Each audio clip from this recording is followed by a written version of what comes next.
I would say the biggest challenge creators have when starting on YouTube is obviously some kind of fear, right? There's the fear of starting.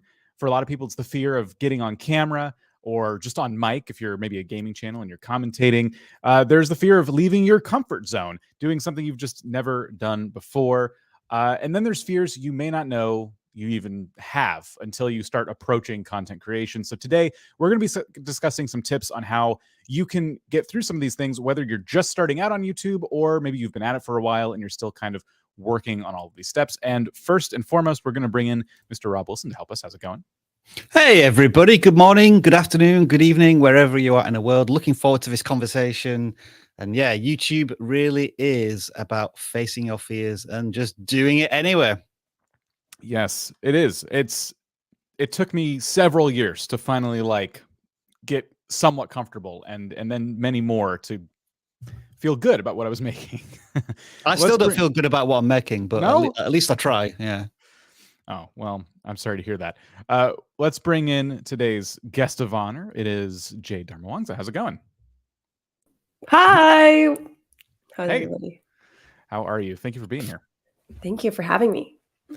So I think we should just jump in. Of course, for those watching after the fact, thank you for doing so. This was a live stream, and during the live stream, we're going to be answering questions from our live chat. And if that is you right now, thank you for being here. As you think of questions, be sure to write them down. We're going to do a whole Q&A section, and we can address your questions then. But yeah, Jade, I guess let's just start this off by asking you, what were some of the fears that you kind of encountered when you were first starting out on YouTube? Well, I totally relate to how Rob was feeling. You know, I think I started feeling like I wasn't proud of my videos because that's a given.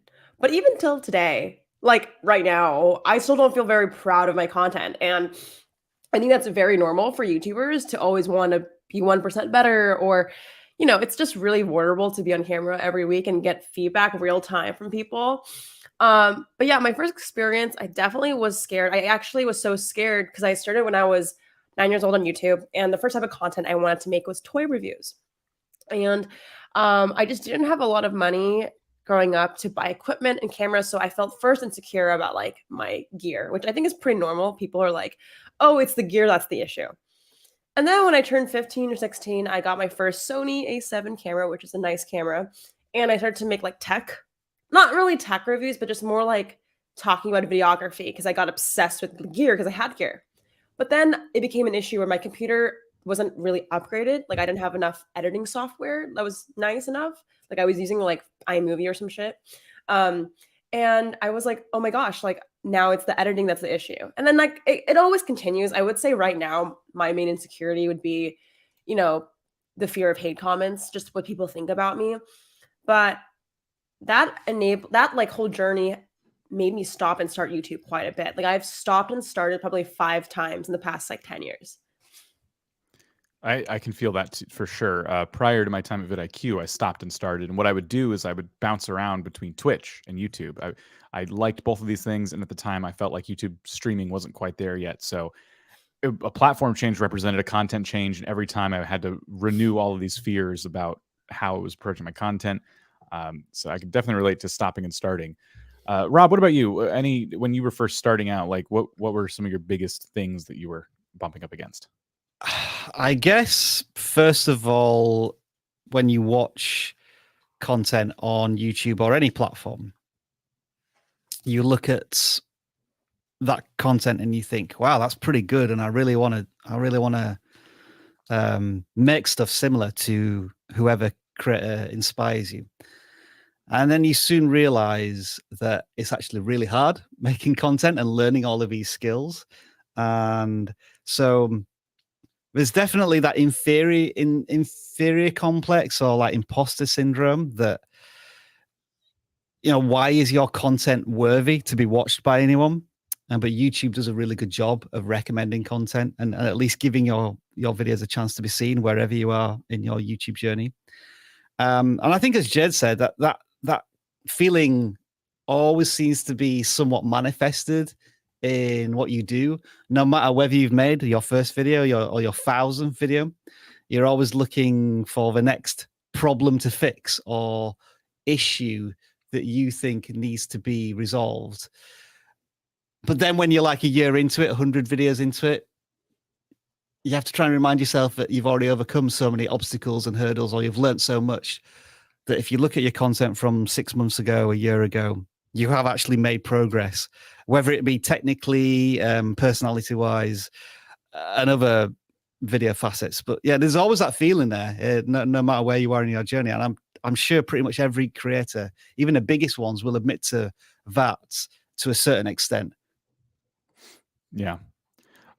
Before we move on to the next question, let's ask everybody here, because I was going to ask you guys this, but let me also ask the chat.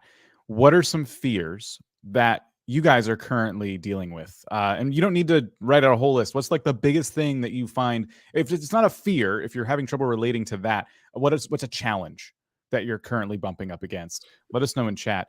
Jade, what about you? Anything like today that's like very pressing? Yeah, I think the comment section of YouTube is giving me a lot of anxiety lately. Like I have like 3 or 4 people that repetitively, I'm sure you guys know this, but repetitively leave the same comment. But lately, these 3 or 4 people have been on their game. They've been like not only leaving really mean comments on YouTube, but also my Instagram. So it's unavoidable. Like I literally see it everywhere. So I guess my main, fear is just having to read and believe the thought that I'm not liked by everybody, which is also not possible. So I think that's definitely it. Jed, have you made a conscious decision to leave those comments on your channel, like not hide the user? You still feel as if they have value to commenting in that sense? Yeah, I know. Someone told me like I spend way too much time like because I respond to those comments. I actually respond to those hate comments because I think it's actually like kind of not fun, but I like to challenge them a little bit. But my friend was like saying like you're spending way too much time replying to the hate comments. Why don't you reply to like all the like 50 million people that like you? But anyways, yeah, I actually do leave it up, which is maybe not a good idea. And I also even respond to it. And sometimes I even agreed with them just to like mock them a little bit. So I don't think I recommend it though. Yeah, this is not advice. This is not advice. This is just commentary. Yeah. YouTube has a new feature. Maybe we can pull it up on screen in a minute. You can turn on an increased sensitivity now on your videos for comments. And I've been testing this to see if my held for review section starts to kind of blow up. You know, I tend not to look at my held for review section. Here you go. So this increased strictness. You can toggle this for all of your videos, but it's only like, so we're in the community section right now, and this is your presets for all of your videos. Yeah. I think this doesn't apply. It doesn't retroactively go onto your content, I don't think, Rob. So I think you have to, on your next upload, increased strictness will automatically be checked if you check this, if I'm not mistaken. So what you could do is go to your most popular videos and maybe turn it on for those, the ones that still generate a lot of comments, and then have it on for all of your upcoming videos. And then I don't encourage people to read the held for review section, because even good comments that slip through, it's just, you have to go through so much crap to get to those, and it's just not worth it, in my opinion. However, if you want to kind of test it and see, you would need to like go in there and check, well, are any good comments being held for review now where they weren't before? But YouTube is making efforts in the comment section, which I do like. We got some comments here from chat, and these are very, very interesting to me. So we asked people, what are you kind of like most afraid of right now on YouTube? What are fears you're bumping up against? And a lot of people are saying losing their subscribers. That is what they're like genuinely afraid of. Not gaining genuine subscribers, not getting views. So the fear of basically losing progress or not progressing at all. So was that ever an issue for either of you? I can say I related to this at one point in my journey, but I got past this for me. Oh my gosh, yeah, I definitely know exactly. I mean, in theory, like looking at to losing your subscribers, it's like, oh, it's not a big deal. But like in the moment, it does feel very scary. I will say, and this is someone who is like currently living through that. Like, I lose 357 subscribers every day. And I'm just gonna be honest. And it's I know the reason. It's because I shifted my content, and a lot of people who don't like me of my current journey won't follow, and that's totally fine. Like I still gain, but not as much as I lose. But that's because I gained so much random people in the beginning of my career. But anyways, I'm still alive. I'm still, have a career on social media. I literally do this full time. Um I have friends that still like me. No one has left me. I think the reality is your life actually doesn't change that much if you lose subscribers. And most likely you don't lose all of it in one day. That is not possible unless YouTube deletes everything. If anything, that should be your fear. YouTube deletes everything. Um, it's really unlikely, most likely, like you'll lose 10% max a day. But then do the people that care about you, your family, like really think of you differently? No, like that would be really strange, right? And in terms of losing viewership or getting no views, I think when you look at it like a private vlog channel and you're like trying to have fun, it really lowers the pressure. So I really think like, your first beginning years, just have fun with it. And like upload almost like your camera roll. It's like your private Instagram or something. So I don't know if that was helpful, but I've been through it. Like I'm currently going through it and I'm still alive. So Yeah, absolutely. Some of the other things we got here too, comments.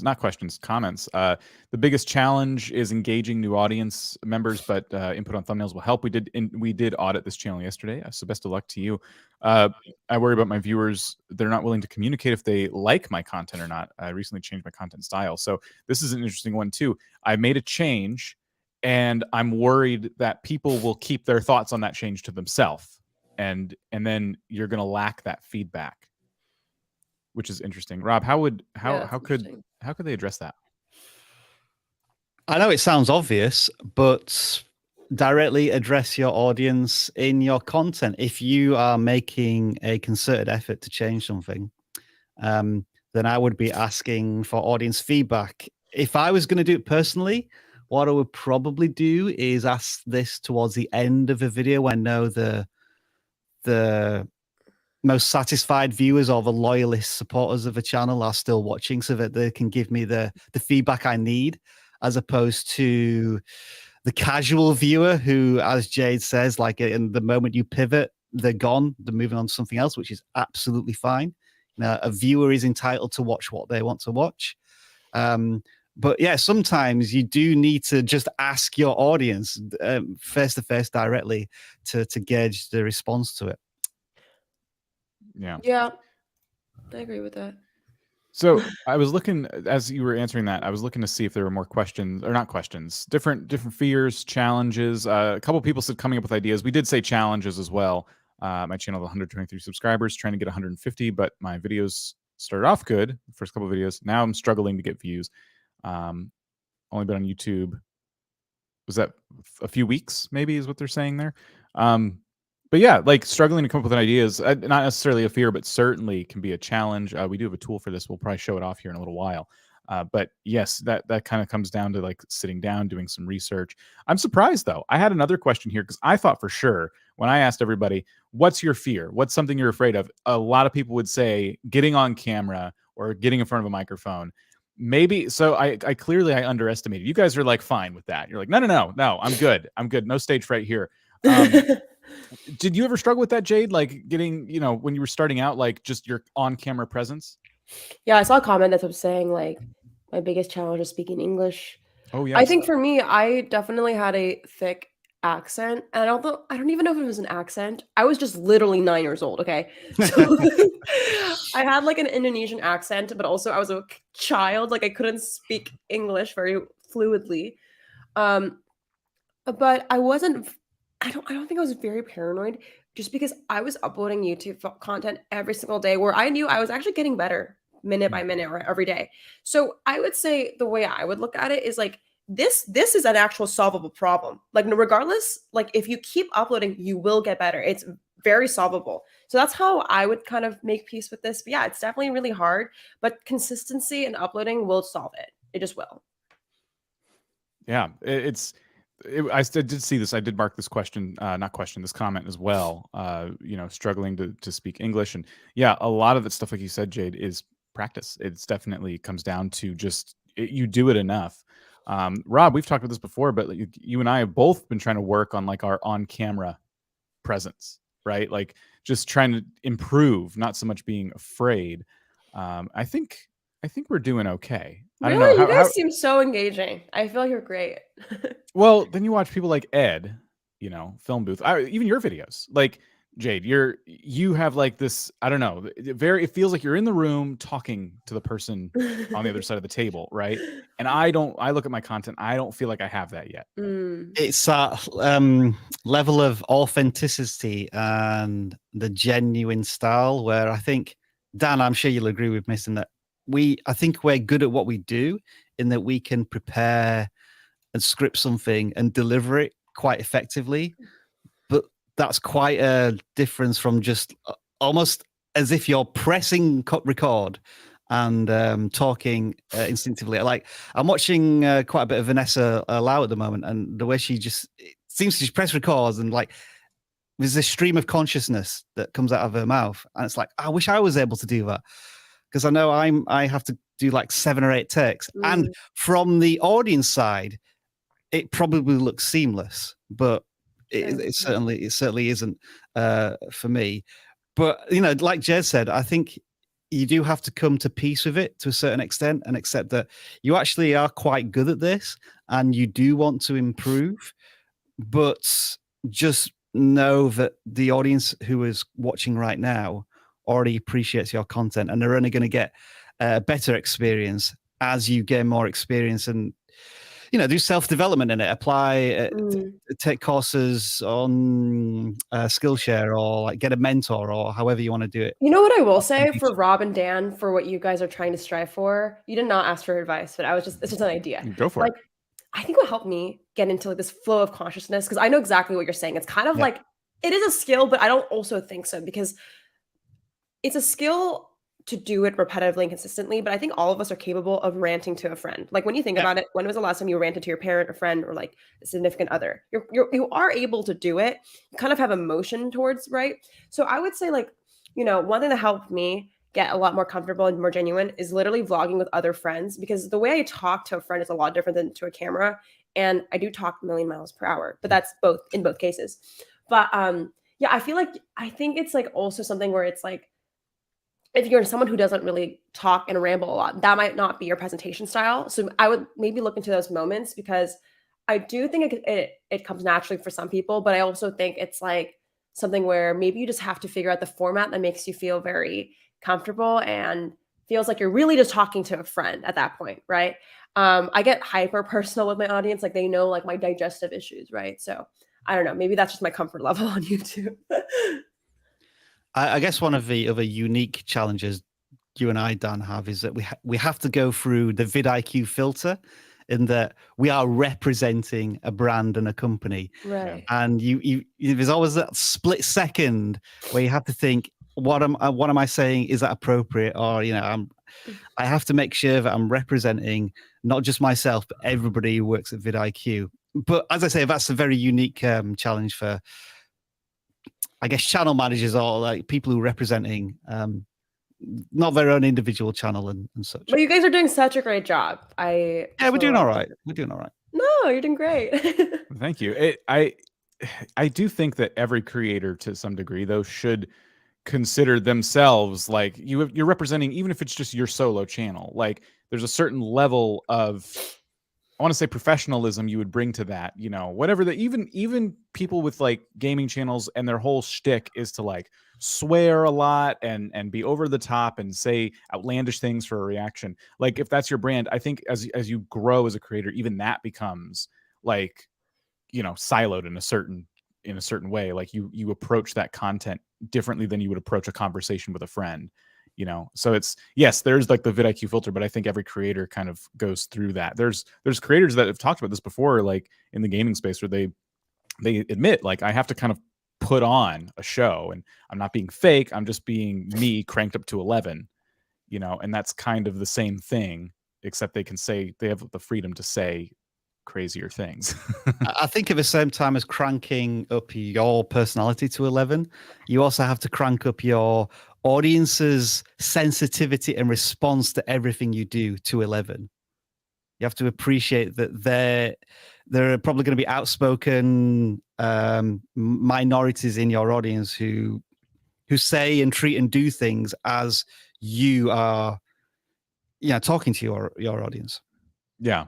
I got a comment the other day. Someone said, "Hey, you said something." This wasn't. This was on my personal channel. Someone said, "Hey, you said something during your live stream, and it kind of made me feel bad." It was to one of my comments. I wasn't sure if you were like joking, and I'm like, "Oh my gosh!" Like I felt genuinely bad. I don't know what I said. I don't know what they were referring to. They didn't tell me. I'm like, I don't want to make anyone feel bad. Like, just know that I'm always like most of the stuff I say is joking. I'm really sorry. You know what I mean? And yeah, I think it's also dealing with that too, having people misunderstand if especially if you're trying to dip your toe into like the comedy, like I'm trying to be funny right now or sarcastic, and that sometimes doesn't read. The audience just doesn't pick up on it. And then I think as a creator, you have to be willing to hear that criticism and go, okay, my bad, oops. So that was a very big sidetrack, I think. I kind of threw out my questions at some point.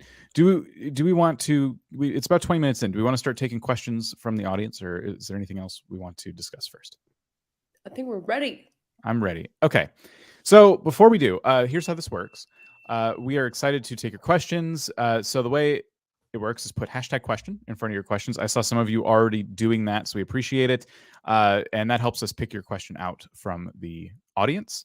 And then while you're getting your questions ready, I'll show you Jade's channel, which is linked down below, and you should absolutely check out Jade. For everybody who doesn't know, tell everyone a little bit about your channel. Oh my gosh, hi guys. So this is my channel. I make a lot of videos about what it's like being a creator. So think about the business side, but also the personal, mental side. It's kind of like therapy for creators. It's a safe space for everybody. That's how I look at it. I like that description. You did say you made a pivot recently too, and you've been losing some subscribers. Like what would you say was the big like pivot? Like what can people expect now versus what you were doing before? What you can expect now is relatable, very authentic content about the things we face as a creator. So I talk a lot about mostly the struggles. Because before I was talking about mostly the positive things. So I was talking about like how I grew 10x or how I did this, which is fine. I think that there's a channel for that. And I know vidIQ does a great job of like sharing how to get that. But I felt like I wanted a channel where like we were so honest of like, this actually sucks, And I realized there wasn't a channel that was literally dedicated to talking about the real moments of being a YouTuber or social media person or entrepreneur or whatever. So I just made a channel dedicated to that. I'm not depressed. I know a lot looks like I'm going through some stuff. It's just a space. That's all it is. Well, thank you for sharing. The link is down below if everyone wants to check out Jade's channel. Thank you again, Jade, for being here. And then earlier, we saw some folks talking about struggling with ideas. So I want you to know, if you are someone who's never done this before, if you're new to vidIQ, there is a link down below, and you can get all of our tools, our full suite of tools, for 30 days for free. You can try it out. And one of the tools is called Daily Ideas, which is completely catered to your channel. And come on, YouTube. We'll give you 50 ideas every single day for you to riff off of and try and figure out how best to put them into your content strategy. And I'd love to show it to you, but my computer has decided, there we go, decided to betray me. So these are catered to our channel specifically. You will not be getting YouTube growth ideas unless you are a YouTube growth channel. But in this case, how to monetize on YouTube without 4,000 hours of 4,000 watch hours. Very interesting idea. We have actually been talking about this specific topic. We did, yeah, a couple of weeks ago. Yeah, in most cases, we would probably dismiss this, but just as an example, you can dismiss it. It'll go to your dismissed ideas, or you can save it for later and it'll go into your saved ideas, and then another one will appear. How to get 4,000 hours of watch time. So it looks like 4,000 hours of watch time right now is coming up a lot. So would I make this my title? Probably not. Maybe it's kind of wordy, but it definitely gives me something to think about. And then maybe what I would do is, if I found a daily idea and I started making a video going down that road for 4,000 hours of watch time, I might want to check out an actual title. Like what's a good way to title this video? So we also have this we're working on. It's called AI title recommendations. And the way it works is you would say, get 4,000 hours YouTube, for example, get AI title recommendations, and we have a whole bunch of things you can kind of play with. So earn 4,000 hours on YouTube in a year. Interesting concept for a video right there. How to get 4,000 hours of YouTube views. It didn't quite know what I was saying there, but of course you can refresh it. You can play with the keyword string that you put in here and continue to try and get yourself some different title ideas. These will be titles that are more human readable in a lot of cases. And if you're struggling with titles, these two tools combined are a powerhouse. So there you go. Our quick plug for vidIQ for the day. Let's take a look now at some of the questions we've been getting. Thank you, Rob, for putting those in there. And then, yeah, if either of you need to step out at any point, feel free to. I can drop you out. Just wave at me or go in private chat or whatever, because these streams tend to go on a while. So let's see. Let's go to the first question. Oh, there was not questions here at the top, but I did pick these out. One thing that helped me with my camera presence is writing jokes in my scripts. So just a little bit of advice there. If that's something that helped you, that might help some other folks. Putting jokes in your script, just trying to kind of break the ice a little bit. I do see how that would work. And then, yes, Rob? It's really funny that actually, because I don't know about you, Dan, but there are some days when I make a video, I just want to make the video and be almost serious, like deliver the value. And then there are other times when I want to be a little more playful and insert jokes and stuff. Like I've just finished making a video about our new title generator, which you've just shown. And when I started that one, I just had this flash of jokes and comedy bits that I wanted to put into it. But the video I did last week, which is how to get monetized in 5 minutes, that was like deadpan, straight on, just delivering value and content and information. And I do wonder sometimes, like, am I mistreating my audience? Say, maybe I tend to think that they come with an expectation of 80% value and maybe 20% fun, comedy, entertainment. And sometimes I don't get that percentage right. But yeah, I think when you start to play around with your content, be it through jokes or like really cool editing moments, or like Jade when she goes on her surfboard, I think those are moments where you are introducing a bit of your personality into your content, which makes you more unique and creates some stickability with your content. Yeah, it makes you harder to replace versus the next creator who's maybe talking about a similar topic to you. So I would always encourage experimenting with things like jokes and other parts of your life that you're willing to share on camera, as long as it doesn't get in the way of what was promised in the title and the thumbnail. And that can be different for different channels. If it's educational, then obviously you need to deliver that first. But if it is a very personal vlog story, then as long as you're matching the title and the thumbnail before maybe showing other parts of your life in that vlog, by all means do it. Yeah, good advice there. Thank you for your comments. Let's go on to some of these questions now. A lot coming in. We have this first one here. How do I show my personality in a gaming channel when I don't do commentary, just hype high-level gameplay clips and highlights? I did pick this one because I did have a suggestion. And this was one of the questions when I had thrown out, basically, what can people do to, kind of make their video stand out if their content doesn't cater itself to being on camera or on a mic, still putting your personality. And I think for gaming highlights and things like this, it's all about how you edit the thing, right? Like if you just put these funny moments together, like, okay, but a lot of times if you're not going to be voicing it over, if it's going to lack that context, you need to then take editing and make that the way you draw people's attention to what it is. Like sometimes something happens in the distance, right? And you saw it happen, so you captured the clip. But when you upload it to YouTube, if there's no context, it's just something happened, and people are looking all over the screen trying to figure out what it is. What is it like this person wanted me to see? So you need to zoom into that. You need to use arrows, use sound effects, use just fun things to try and take that video to the next level. That's how you can add your personality to it without being on camera. Like get sound effects that resonate with you, and maybe some funny music and things like that, and really like edit the crap out of that clip. I'll take it. Okay, what advice can you guys give for a funny moments gaming channel? Oh, never mind. That was basically the same exact question. But if you're commentating, well, I don't know. Would you commentate on a funny moment? Anything I missed, Rob, before we move on to the next one? I don't think so. I Okay. don't think so. Yeah, sorry about that. Basically the same question. When should you redo a video? Never. I mean, redo as in like redo it from the start. I would recreate a video if it's like a throwback, you know. I feel like if it's like maybe a year later and you want to do a recap of it, that's totally cool. But I don't think you should ever remake a whole video because you should just upload it and then do it over again like later on or keep going to the next one.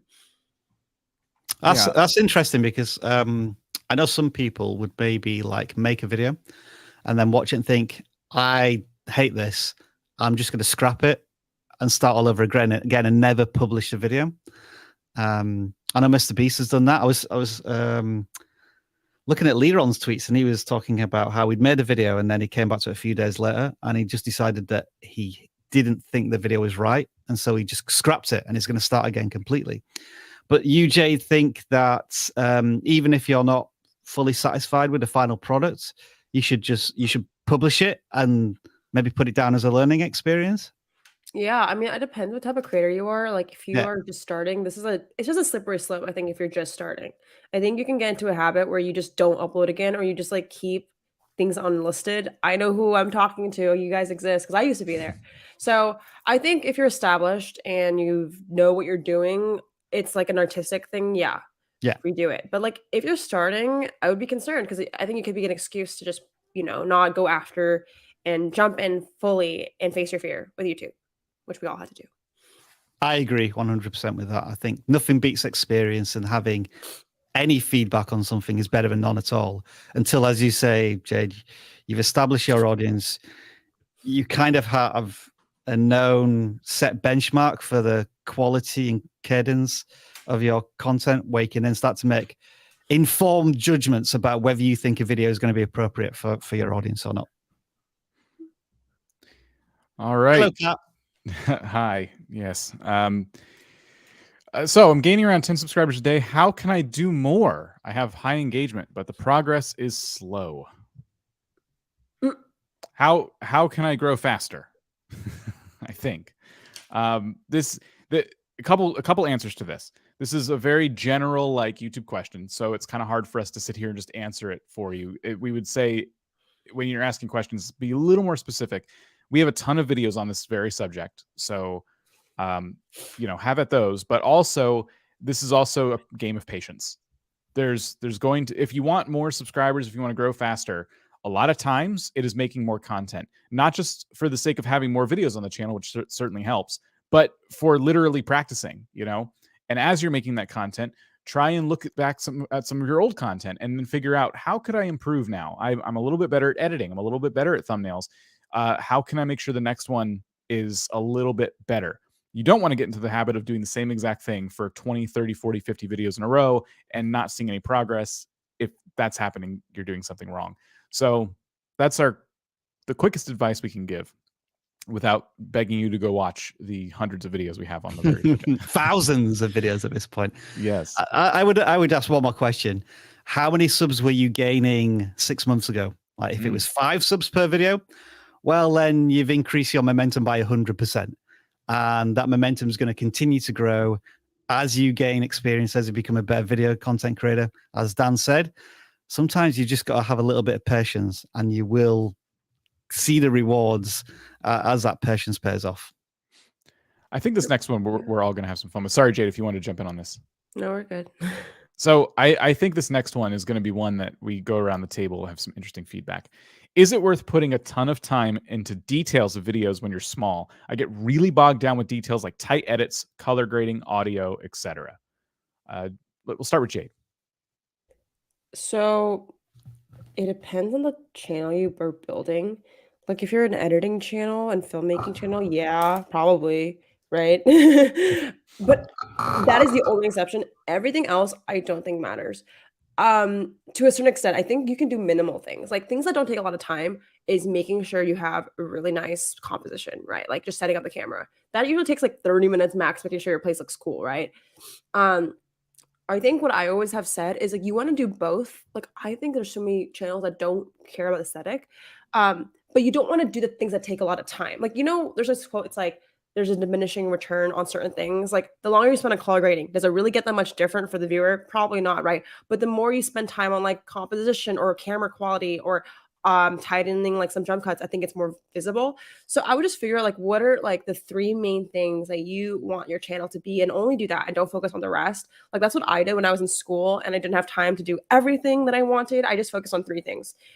Jump cuts, because I like fast-paced editing. I focus on a nice, beautiful shot, like just a pretty scenery, and audio. That's it. And that usually takes me like 1 hour to film and then 1 hour to edit. And that to me is a happy medium. Unless you're a filmmaking channel, which I think is an exception. I think you can like spend any day or all day. Rob, what do you think? I feel as if I could go on for many hours about this. I'm going to try and keep this concise. It sounds like this channel has a passion for the detail and the editing and such. But does your audience? That's a big question to try and answer. So what you may have to try and force yourself to do is go against your natural instinct. So whereby you may want to spend a couple of hours getting fine details on a certain edit, what you might be doing is neglecting the title and a thumbnail, which is crucially important for getting people into the content. So you may have to say to yourself, okay, in this particular video, I'm going to edit for half of the time, and I'm going to take that time and invest it in the title or the thumbnail, or the very beginning of a video, which is also very crucial. So it's kind of like inserting some discipline. And then there's another thing you could try is intentionally not editing it really at all, doing like a really rough put together one, and then comparing the audience retention versus something where you go into a lot of detail, because the data is going to tell you very quickly how much your audience invests in the effort that you're putting into this really fine-tuned editing. Now, from the opposite end of the spectrum, it may be that you're spending ages putting all of this time into this editing because right now you're not very good at it, but by putting in this time and experience, you're going to get much better at it so that you can edit much faster, and then it really starts to pay off 6 to 12 months down the road. So those were my thoughts without really any useful suggestions. What about you, Dan? I agree with everything both of you said on this, because I think retention is very important, right? So you want your editing to be on point. You want people to stick around, right? Especially if you're doing longer and longer videos.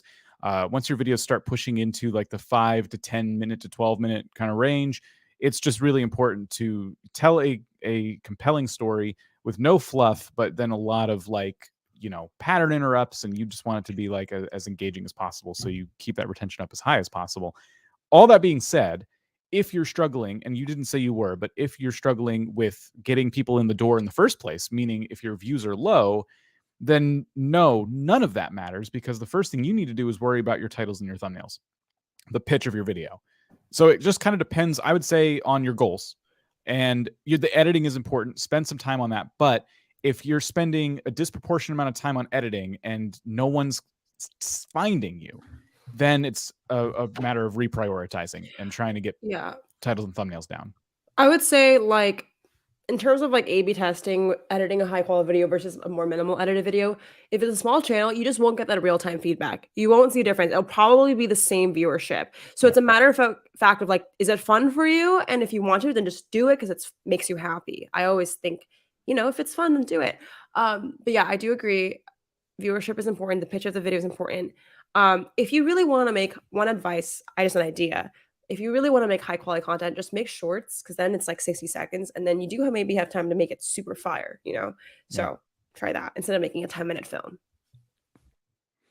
Hopefully that helped anyone who's struggling with editing in this question. We do get similar questions quite a bit, so I'm glad we all had a chance to get on that one. Okay, how do you get people to comment? I've asked questions in videos, but I do not get much engagement.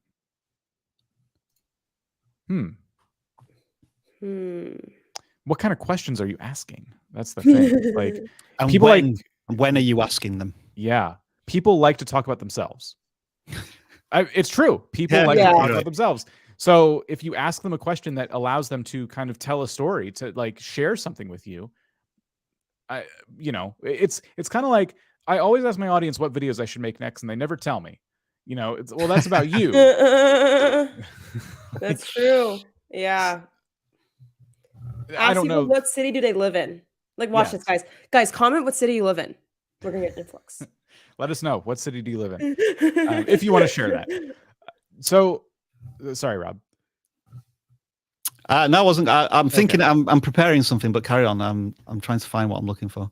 Yeah, they didn't say what kind of questions they're asking, but that would be my question back to you: is what kind of questions you're asking? And as Rob said, when are you asking them? Because that matters too. Because it'd be at the right moment. You'd want to kind of tee that up at the right moment in a video. If you just ask a random question towards the end where a lot of your audience has fallen off, I think that's the lowest chances of getting that engagement, if that's what you want. The best example I've had of this is when I played a little game with the audience. So I told everybody that their channel is the equivalent to like a tiny shriveled up pea. And then I put that pea on the shelves in the background.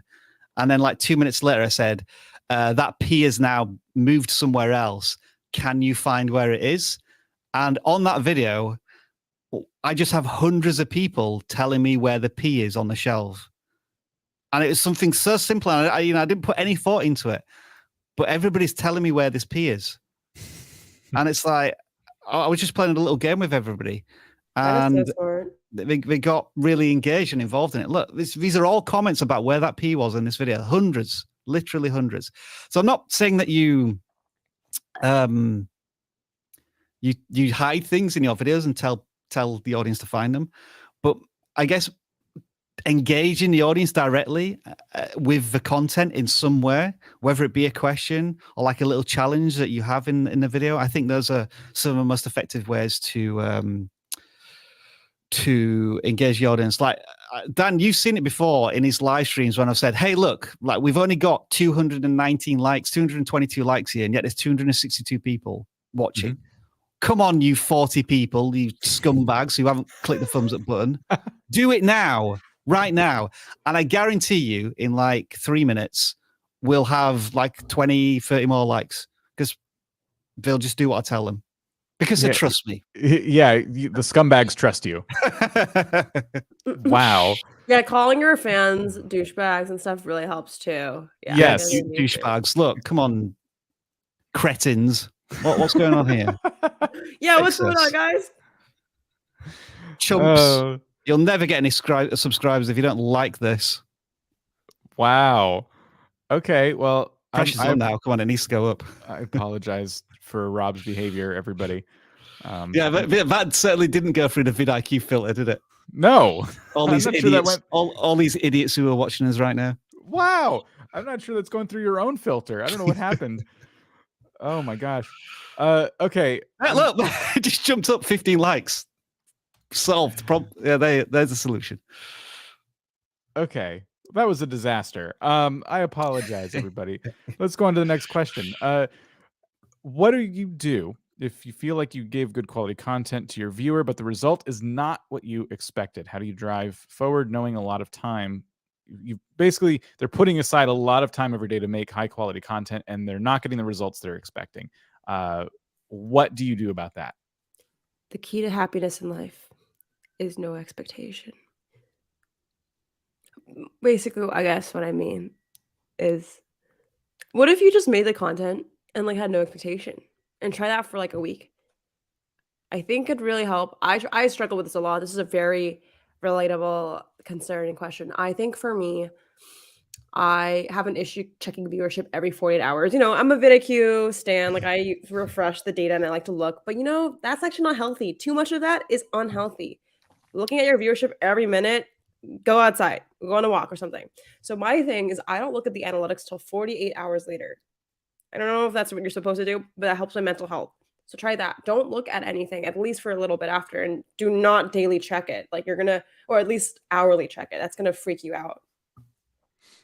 Yeah. Go ahead. I think there's always an emotional attachment to something, to a content that you've created because you've invested so much into it. Certainly when you've just published it, as Jade says.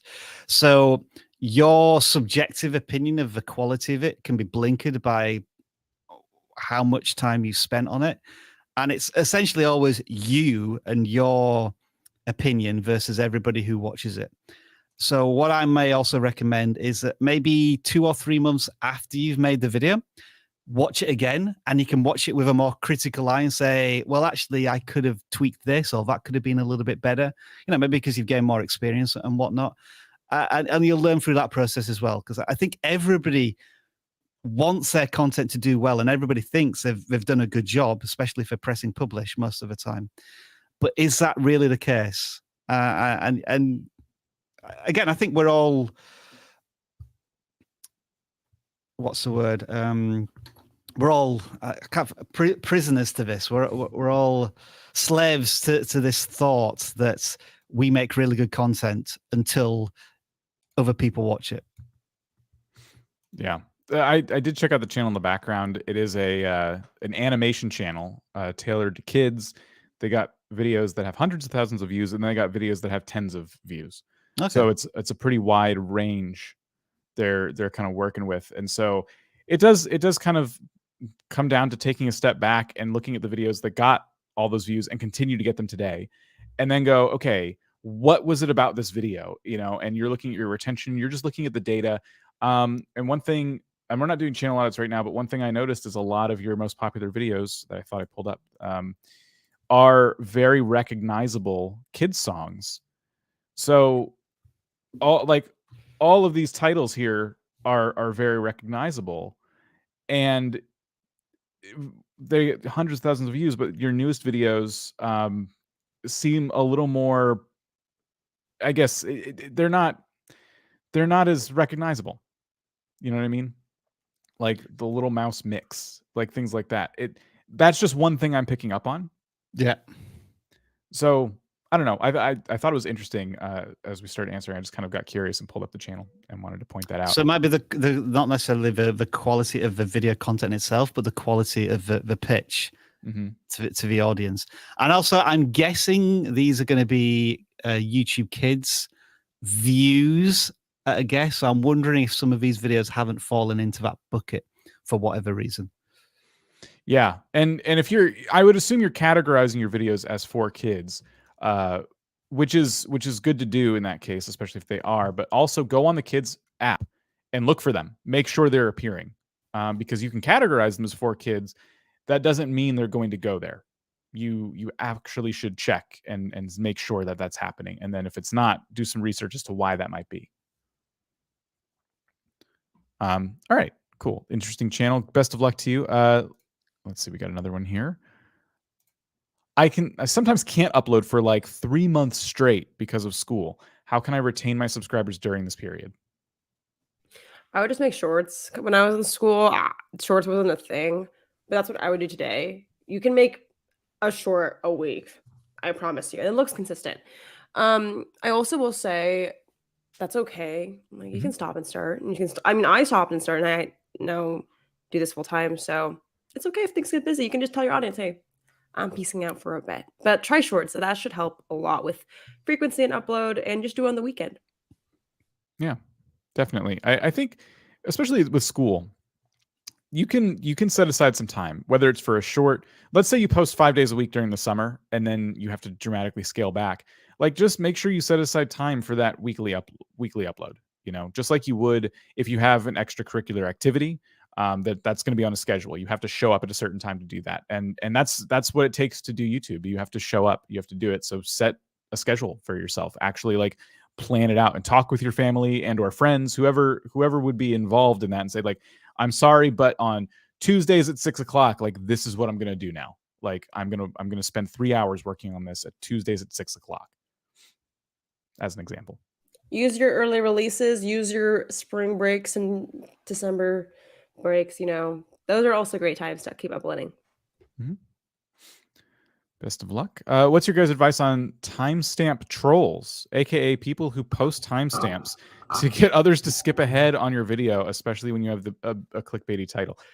I've never ever considered this? No, I see people get pissed off with timestamp trolls. Really? Yeah, I don't think it's that big of a deal. I'm like, people just want to. You should probably do that in your videos, anyways. I would say if people are going into your comment section, they're probably more dedicated than a lot of viewers on your channel because a lot of people don't comment. You know? Yeah, I think it's fine. I don't know. You can certainly delete them as you see them. If you're moderating your comments and you don't like what you're seeing, just delete them. Yeah, I wouldn't respond to them. Block them if they're a regular offender and that's all they seem to be doing. You can delete them. YouTube is doing more with timestamps now. They're going to add the ability to react to, in the comments, and like timestamps will be attached to that like reaction, I think. Right, Rob? How's that? Do you know more about that? What was that again? Sorry, Dan. The timestamp reactions or the timestamp comments? Figured out. I haven't seen it, and I still haven't figured out how that works. To be honest, I guess. What is a timestamp troll? Is it somebody who posts a timestamp and says video starts here? Yeah, that I've seen that. So in that case, just objectively thinking about it, there could be a little bit of constructive criticism in there. In that, you do realize that you got 2.5 minutes worth of waffle before you get to the good stuff in a video. I'm not saying that you publicly respond to that, but you can internally think about, maybe they're right here, and I need to adjust this. But I mean, like, whenever I see the word troll, my instinctive response to that is, I'm not going to waste time on toxicity and negativity on my channel. I've got other people to serve and an audience who wants to watch my content. If it's not valuable in any way. Yeah. That's all good points. On the subject of video starts here, I like what you said about having that constructive criticism brain on when that happens, because I've seen that, but mostly I see it on my live streams where I had a countdown timer. And a lot of people, if I didn't timestamp the live stream afterwards, a lot of people in the comments afterwards would say, live stream starts here, video starts here, and they would just post when the countdown timer ends. And I actually appreciated that. That's fair enough. That's fair enough, isn't it? But you noticed with this stream, I didn't do a countdown timer today. I just did it. I just went live. And I've just been experimenting with that because there are a lot of people that watch this after it's not a live stream anymore. So that is because of that, like, just keeping your audience in mind. So if like Rob said, if you're just rambling a lot at the beginning of your videos and you see people constantly like video starts here, and it always just happens to be after your introduction where you're like, by the way, my name's David and you should subscribe to me because blah blah blah, and when you do, 10 puppies get their wings, like what? Yes, it's, and what would you hate puppies now? So that's if that's what's happening at the beginning of your content, maybe it's time to rethink your intros. But I didn't watch this person's content. I don't know if that's what they do or what they say, just as an example. 10 puppies get their wings. I can't get that far out of my head now. I sometimes struggle with making myself think my voice is captivating or good enough for YouTube Shorts. In this case, how do you deal with that? So I think it's a self-conscious thing about your voice. You're making shorts.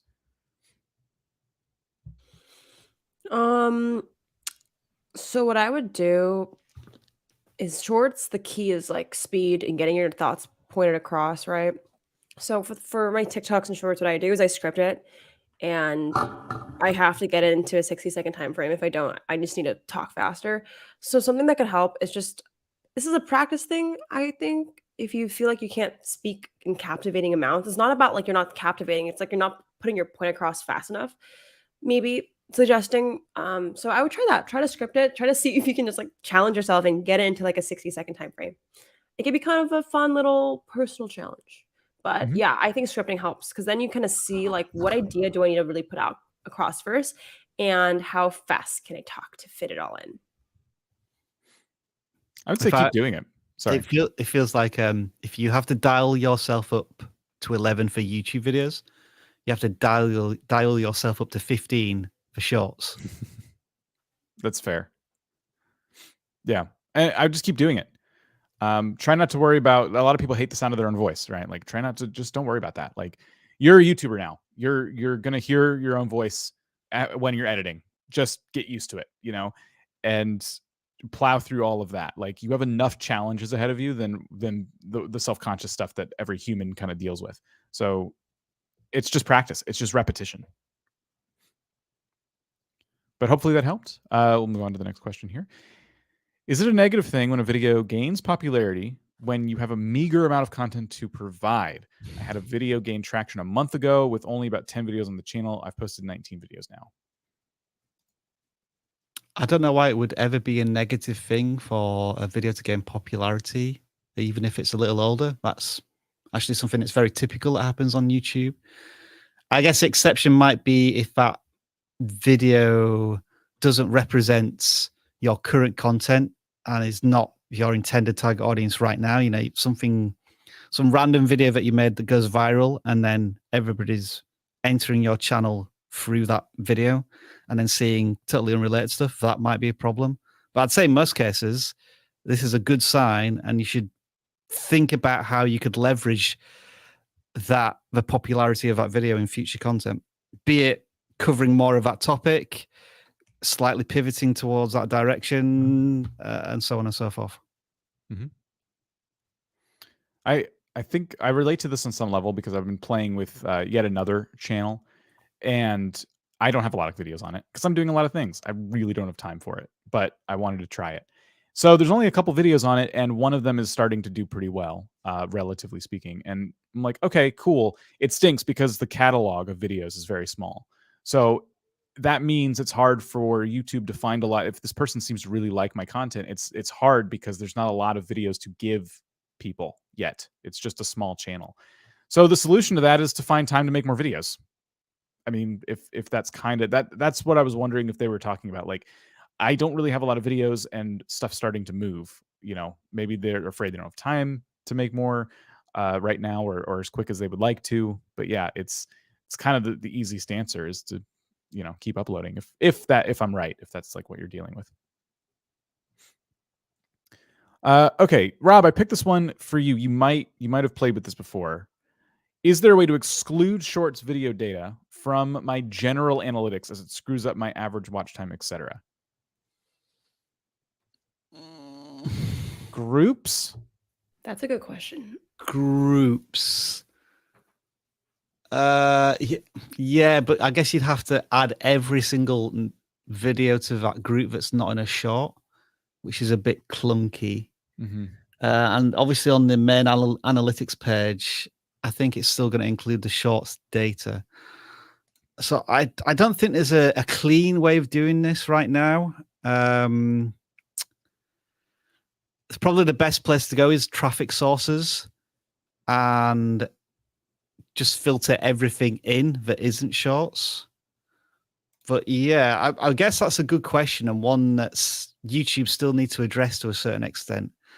And I kind of feel as if ultimately they are going to separate shorts metrics out a little more conveniently for users.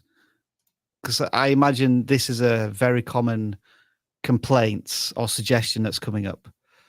Yeah. So what Rob is basically saying is you would toggle all of these. Yeah, you have to click all of them except for shorts, but that's really clunky. It there is. might be another way of doing it, but I can't think what but that would be. You wouldn't click on this one. Correct. Yeah.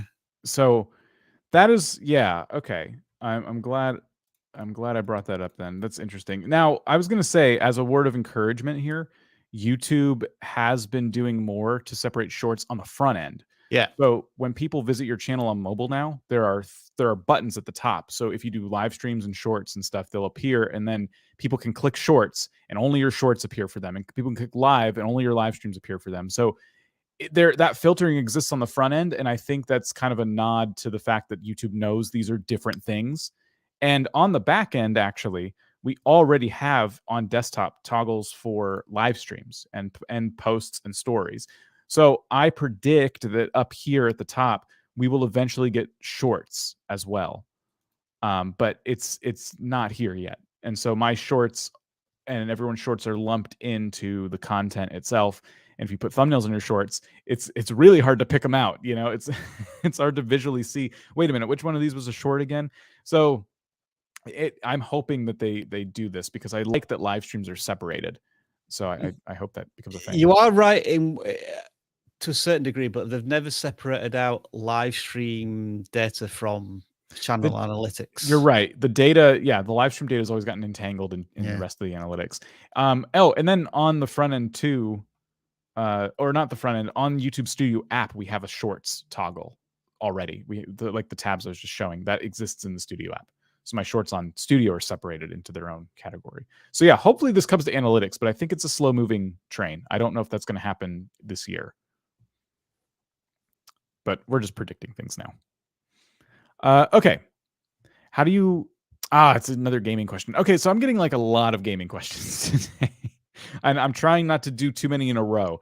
But I'll tackle this real quick. How do you wait for a new game? I make Skyrim content, but have no clue when ES6 comes out, Elder Scrolls 6. Should I stick it out? If you make Skyrim content, the Skyrim community at current is what you're catering to, right? So continue. If you are a Skyrim channel and it's doing well, you're getting traction, stick to it, unless you suddenly hate Skyrim and you want to pivot away completely. But I would say every so often, you will get a nugget of news, make a video about it. Make a follow-up video to that, giving predictions. Like, give as much ES6 content now as you can, and as details are coming out. In the meantime, figure out what it is the Skyrim community is into. There's a lot of modding. There could be challenges. There could be funny things you can do, and find new ways to cover Skyrim, because it's a very popular game that people, even though it's super, super old now, people still play it all the time, because the sequel is on the way, but years away still. I think it's literally going to be years before you get that game in your hands. I agree. Okay, cool. How can I have better retention with follow-along workout videos? I tried starting right ahead or giving a short 10-second intro to explain what the viewer is expecting in the workout. Jade, would you like to take this one first? Or yeah, I don't want to put you on the spot. But I think for workout videos, unfortunately, it's a very physical thing. So you gotta be ripped. If you can't be ripped, I would say usually when I think about workout content, you don't even need an intro at all. The ones I watch, I just skip the intro completely, just work out. I would look at the most popular YouTubers like Chloe Ting and see what they're doing in terms of format. I know for sure they don't really do much of an intro. They literally just jump into it. Another thing to note, especially in the workout niche, is your editing actually is important. Some people have timers on the clicking side, where it's move one, so experiment with the editing a bit. And music is a huge thing. If the music is bad, it will hurt retention. So I don't know. My advice is look at what's currently happening. Those are my top things I'm thinking about in terms of the top fitness YouTubers and what they're doing. And maybe you can implement some of that.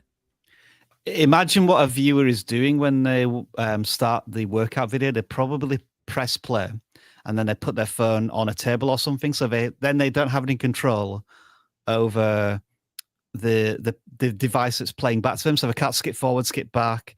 They're going to be very active. So you have to appreciate that you probably want to get straight into the workout.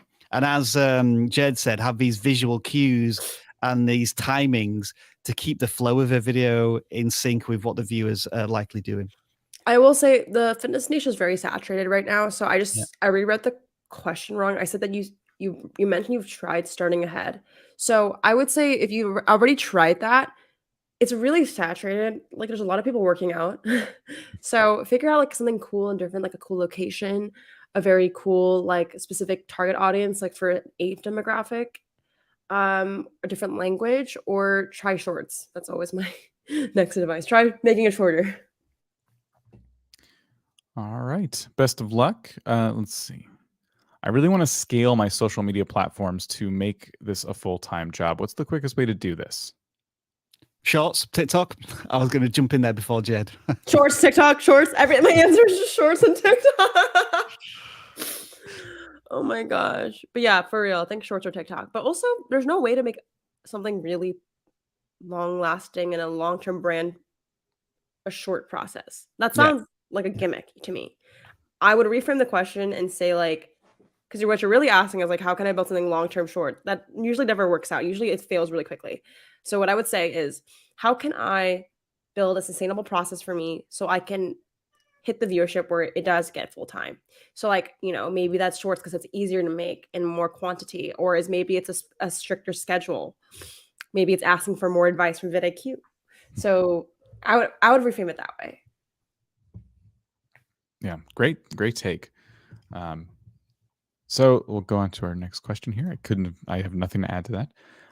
I started transitioning music out of videos, and then started talking.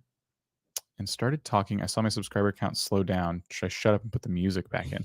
So they're not using music as much, and they're voicing their videos, I guess. Oh, it's rides and explore. So I'm already imagining what the content is. So before you were riding around, and you probably have like a GoPro or something, and you're getting footage. Yeah. And then instead of music, now you're commentating, and you find that it's hurting things. I think Rob is pulling up the channel. That sounds to be, yeah, I just want to have a look at it in the background. I mean, this is kind of a personal question though, right? Like it depends is my answer. Like do you feel like you're enjoying it more with the commentary? Do you feel like it's adding a lot? Do you feel like the content is better for it? Because that it does represent a big pivot. And it might be that you either have to, you know, commit to it and then let attrition do what it's going to do. Or if you're comfortable going back to what you were doing, that could be like the safe bet. Also, my thinking is if you're building a long-term brand, I don't know many channels that are super successful in terms of like brand and memorability that are just music based. So like your voice is super important. You know, commentary is sometimes the factor. So if you're experiencing a slowdown growth, it might be just for an investment of the long-term future, and that's okay too. But it's really up to you. Well, what do you want to build? Yeah. Anything to add there, Rob? I would assume that if you're going from these music style videos, the viewer expectation is different from if you're doing more of a narration, voice commentary. There's a lot more storytelling elements involved, and that's a different craft, certainly for you. So as you say, you may see an immediate drop off now, but in the long term, as you get better at becoming a storyteller and becoming more memorable, that's going to build a more solid, reliable relationship with your audience. They're going to be more in tune with you than just something that's a little more casual. So there may be immediate pains that lead to better payoffs down the line.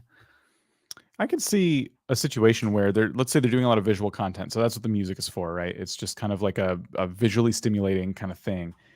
And then they switch to doing this commentary. Well, now you've unlocked this new thing. You can tell stories, and that allows you to change the pitch of your entire video. Now, instead of just music and riding around, there's a purpose to it if you want there to be, you know. So maybe you're going to a destination, and maybe when you get there, you expect something to happen, you know. So now the title and the thumbnail, everything changes.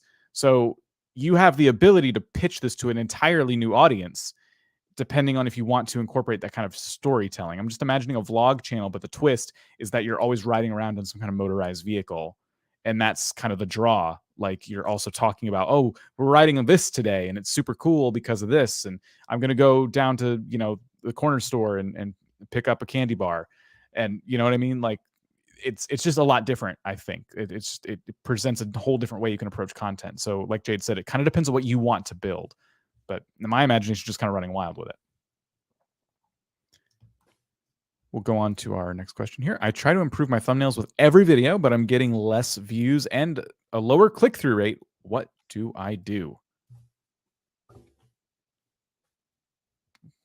think it's practice, unfortunately. I was going to say, but I didn't read the question properly when I started. Sometimes click-through rate going down is not necessarily a bad thing if impressions are going up and people are clicking on your videos and views are going up. But if he says or she says that views are going down, then it may be to revert back to the previous thumbnails that were working and tweak them rather than perhaps the big change in thumbnail style that you've tried to adopt. But I mean, this really is just test, iterate, learn, adapt, improve, isn't it? Yeah, I would say if you're a small channel, I said this before, but YouTube doesn't have a lot of data to work with. So you might be doing it right. Yeah. You just don't have enough data. So like if you're going from maybe 100 impressions to 98 and the click rate goes down, like, it's like it might not be anything you're doing. What I would say is like what I had an issue with is I kind of quit really early because I got frustrated, like a lot of people. I was like, oh my God, I tried this new thumbnail. It's not working. And I would quit or I would go back and I never really experimented to what I want. And I guess my question is like, how long are you doing this experimentation for when you're trying to improve it? If it's only been 2 months, you need to spend more time, especially for a small channel. You need like around, I would say, like 1,000 minimum 1,000 impressions to like 10,000 to really get actual real data because most of it's inaccurate, right? Like, so I would say like YouTube, in order to recommend you, needs a lot of impressions and like data. So just be very patient on that. There you go. I was starting to grab some more questions here. Thank you all for your questions, by the way. Appreciate you. Appreciate you being here. All right. We have one here from Circle of Facts. I started my YouTube channel the day before yesterday. Welcome to YouTube. Yay. In which I post facts through YouTube Shorts every day. So what is the best advice you can give me? So I guess they're posting just facts. I don't know. My question to you is, what kind of facts? Facts about what? Who are these for? Good question. Circle of Facts. Circle of Facts. They're not coming up because there's a few channels by that name. You're competing very heavily with a channel called Fact Circles for this name. They have 1.4 million subscribers. Oof. So just be aware of that for people trying to find you by name. That may not be anything like you're doing. It's not an English-speaking channel, it seems, but yours seems to be. So just know that the name is a competitive thing right now. So that's one bit of advice. I think I found them. Oh, you found them? Yeah. Oh, thank you. Okay. So they are making some shorts, but not. They only have 2. So maybe it's just short videos. Yeah. Why some of these short videos but not shorts? Oh, because they're widescreen. And it's a robot voice as well. Okay. Well, it turned into a channel audit, but okay. So our advice to you now is put your real voice to it if you can. I think let me check another one. Yeah. It's an AI voice. Yeah, I can kind of hear it. You should use your real voice. I think people, especially on the short shelf, like people are going to swipe away if they feel like it's just a text to speech kind of deal. Jade, I don't know if you agree with that. We've been saying that a lot, though. This is just a feeling I think we have. Do you agree with that? Yeah, I don't think it's really great. The only reason why I use it is if it's like ironic, like if it's like as a joke, like I'm using this like robot voice. So right. The TikTok one, the one on TikTok is like ubiquitous, I think, and it's always used in funny situations, and that's not the one I heard in the background there. I heard a very robotic, very emotionless. I think the TikTok one has emotion to it, and people use it, like you said, kind of ironically, and it's I don't mind that one, but for the most part, I think you need to get on mic. I think that, or you can hire like a Fiverr voice actor to read your script for you. I would just get on mic, even if you don't speak very like clearly. Just practice and you'll get better. And it's also just such a good skill to have to be a great public speaker. Yeah, and then I would tell you that we know a channel by the name of Block Facts. I would look at them, and it's facts about Minecraft blocks. That's the whole channel. So it appeals to one very specific audience. And if you're just going to give facts, you still need to give facts related to something an audience cares about. Because if you're trying to be all things to all people, it's not going to work. It really helps to find a focus on YouTube in all cases. So I guess, yeah, there we go. So those would be our tips. It did turn into a channel audit, but I think that was definitely helpful, I hope. I would also make 50 to 100 shorts facts over the next 6 to 12 months just to get better at finding the information, presenting it in an interesting way, and discovering whether or not you love talking about facts day in, day out on such a channel. Yeah.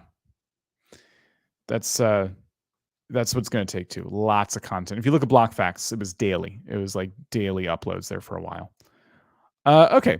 How do you make an actually entertaining video that will make people watch until the end? My general advice would be here is take a creator that really inspires you and or a creator who's really successful in your space, watch their video, and then ask yourself a few questions, maybe even write down the answers. Why did you click on the video? So first of all, the pitch. How did you feel about the video after 30 seconds? What kept you engaged a third to halfway through the video? And then why were you still watching at the end? And if you can answer those questions about that creator, then you can start to think about how you can implement the same strategies for your content. And I'm not saying it's easy to do. It's just those are the things that the best creators do. Like, just for example, Mr. Beast, when you click on one of his videos, he gives you like 20 different jump cuts, and he tells you exactly what's going to happen in about 5 seconds. And then within 20 seconds is introduced a secondary story. And then there's so many things going on as you're trying to follow these different strands of a story that you're already like 45 minutes into the video by the time you realize, hey, this is pretty cool, and I'm going to watch it until the end. Before we move on, Jade, sorry, you leaned in earlier. Did you want to say anything on this one? Yeah, I would definitely agree with everything you said. I would say another thing to note is how you make an interesting video is actually equivalent to how much you watch other entertaining videos, right? Really look at more content. And I always just copy. If I don't really know, I learn by recreating. So, yeah, I would just really look at your favorite creators and why are they so entertaining to you? And I just literally recreate sometimes the whole video. I caught that. Is it better to make a less than 1 minute tutorial into a short or a normal? Okay, so is it better to take a video that's less than a minute, a tutorial, and make it a vertical short or just a widescreen video? Interesting question, because the distribution is very different. Like, it's almost impossible to find, at least in my experience, it's impossible to intentionally find short content. Yeah. If you know what I mean. Like, YouTube gives it to you, prescribes what you're going to watch. Whereas if you're searching for something, then you can use YouTube search. However, I found in the past that YouTube doesn't seem to surface short form landscape content very well in YouTube search, but I'm happy to be argued otherwise. It's just, I've tried to do answers to YouTube questions in 60 seconds or less in the past, and it never worked. But maybe I need to revisit that. I would say today it'd be really interesting if you revisited that, just because short form content is in all of its physical forms, I think, is being treated differently than it was a couple of years ago, so it might be worth looking at. What I'll say is just to reinforce Rob's point. Love them or hate. What is that? Oh. Sorry. Just to reinforce Rob's point, if I click this button, I don't get to make any decisions. Like, it just gave me this. And then if I scroll to the next one, it's deciding all of this for me. And this is how people get into shorts. Like, this is how the short shelf works. So that doesn't do you any good for a tutorial, just to kind of give you a real example of that. So I would make it widescreen, and I would make it searchable. You're targeting search. And if this conversation has led you to go, okay, cool, no problem, I can actually make it longer. Maybe you've been trying to make it under a minute because you're trying to get people to watch it. And you want the option, right? You want the option to do shorts. If we're telling you that's probably not great, then let it breathe a little bit. Like, it's a tutorial. You're teaching somebody something. You can be a little bit patient. You know what I mean? So maybe you can drag that out to be a little bit longer. Because if you cut it together really tight, sometimes that doesn't create a great quality tutorial. but it just depends on what it is you're teaching. So I don't know. Jade, I don't know if you wanted to add anything for next question. I haven't experimented with the 1 minute video that's horizontal, so I have no thoughts. I only would just say YouTube Shorts.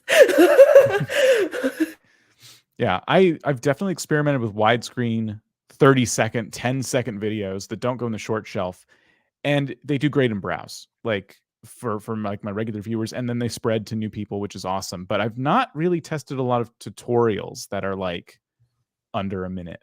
You know, I'm usually not targeting search with those, so it's kind of interesting. Our good friend Steve Dotter has been doing this for the past couple of months, where he's intentionally doing, not necessarily under a minute, but certainly under 2 minutes, sometimes under a minute, doing all of these very short videos about Gmail stuff. And yeah, I'm keen to ask him what his thoughts are in terms of its success, because some of them seem to do okay. Like, you know, we got one here with 14,000 views. That's about 2 minutes long. But then we've got another one here, which is only 1,200 views. Again, that might have to have something to do with a particular topic in terms of a tutorial. But I haven't seen anybody successfully. I can't think. I mean, Dan, can you think of a successful education channel that intentionally makes really short videos?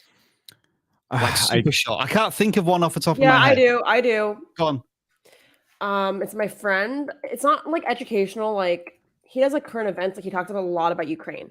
His name is Max Klemenko. Sorry, I'm gonna put up the link here so you can find it, because he's nuts. He does. It's just shorts, but millions of views. So that is a little different. I guess that's news and current events rather than educational. So there might be a trending element to each of these. But in the older videos, if you look at it, some of it's like he talks about like the top 10 most luxury brands in the world. Like he talks about like how to peel an egg. So all right, yeah. So 5 words you should never say. Psychology. 50. That's a short. That's getting 1,000 views per hour right now. So there is some validation here.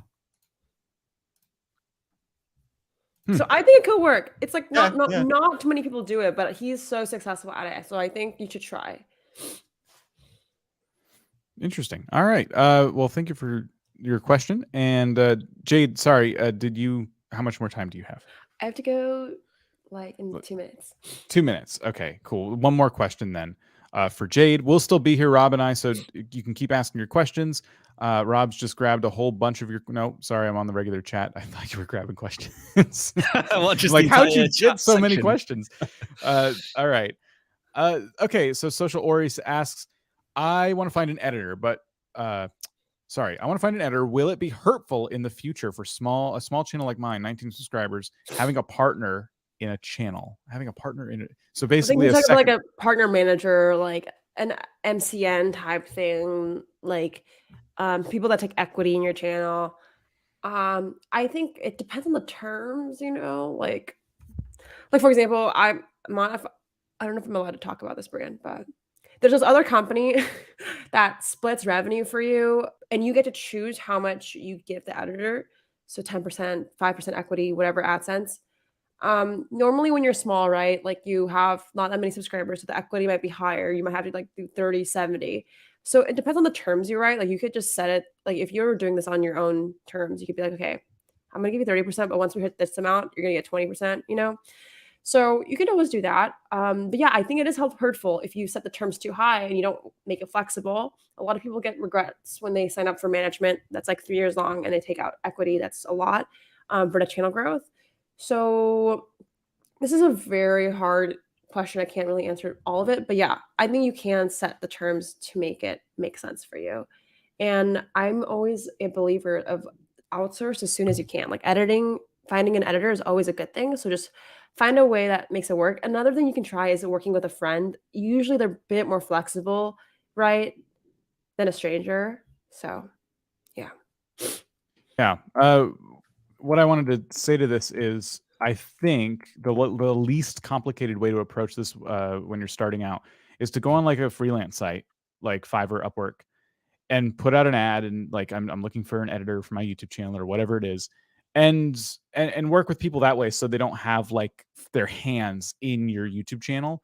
They're literally, you send them the raw files and instructions, they send you back a finished video, and that way, if you don't like the job they do after a while, or there's things are going wrong or whatever, you can let them go. Or if you decide I can edit my own videos now, I'm good. Like you have a lot of flexibility with freelancers in that kind of space. So that be one thing you can consider as well. I would say channel size in that case doesn't matter. If you feel like you have the budget for that, then that's certainly something you can do.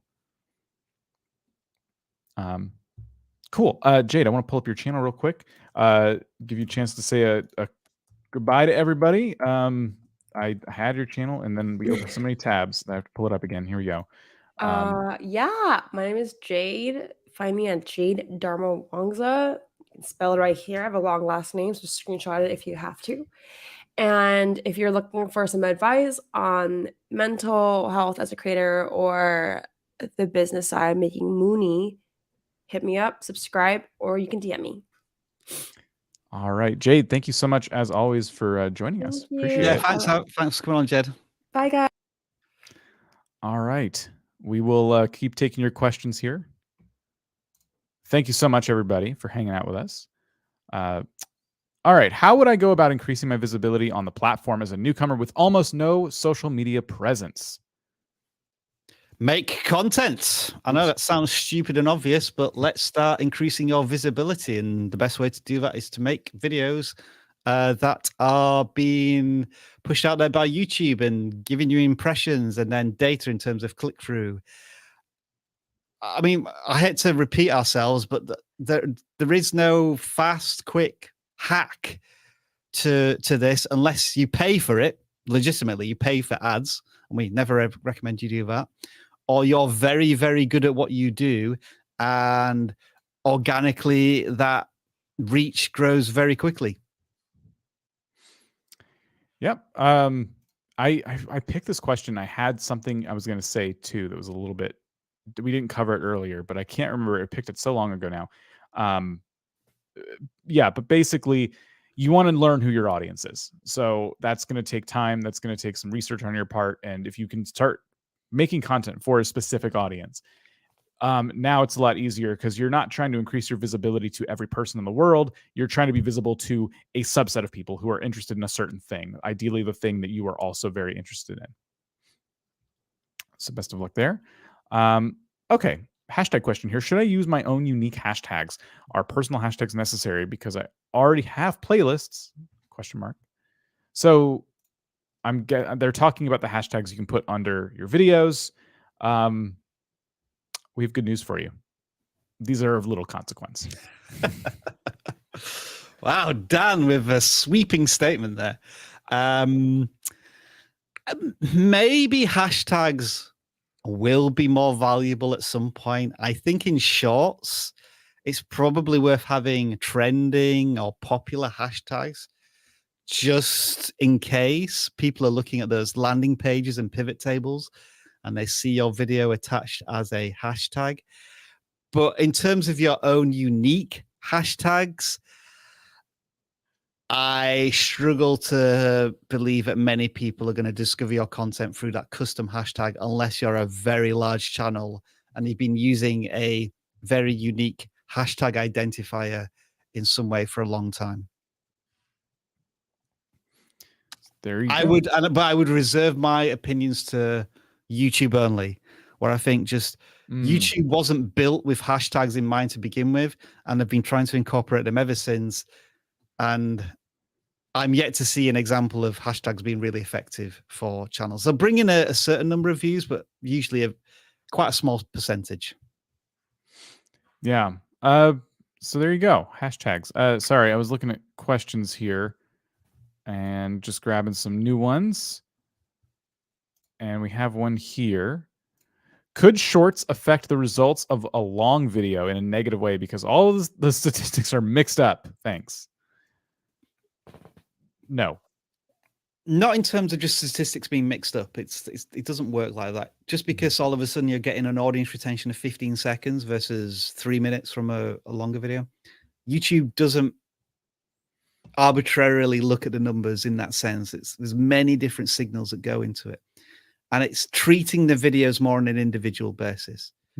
So if a short is getting an audience retention of 140%, so people are watching it more than once, that's probably a good sign. So they'll share that video out. However, if one of your long form videos is getting an audience retention of 20%, then YouTube is likely not going to share out that video. But that has nothing to do with the short performing in a certain way previously, or less to do with that. All right. Next question here. Somebody missed, it's kind of interesting. They missed the search bar and ended up typing in our chat, how do I start YouTube? Make videos. Welcome to the adventure. Use us and other YouTube educators as your guide. But the most important thing I will say to you right now is nothing beats experience.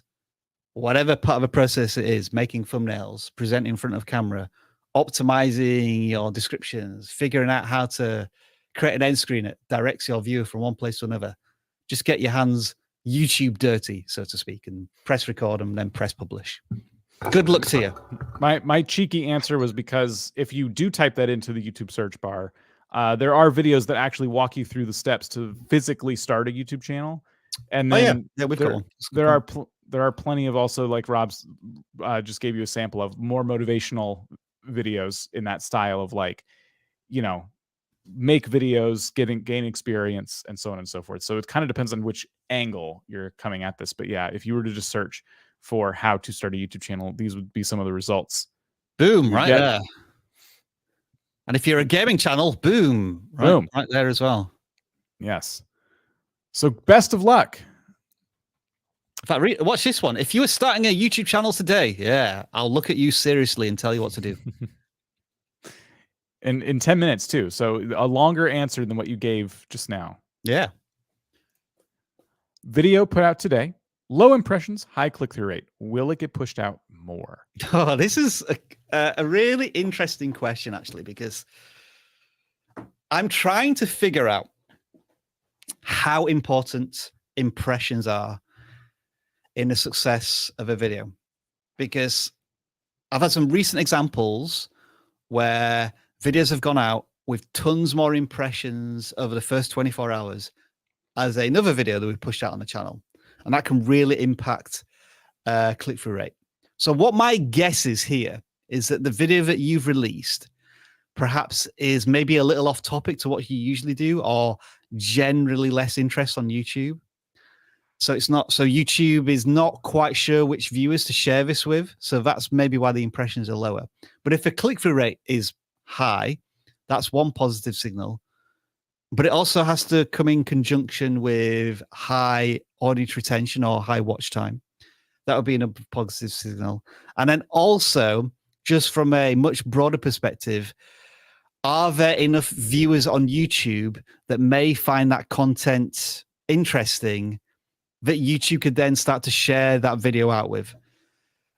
So ultimately, there is no solid answer to this, but if one of the signals, which is click-through rate, is a positive one that's been sent to YouTube, among others, then yes, maybe over the next few days, few weeks, YouTube will start to test that content with like-minded viewers who may find this content interesting.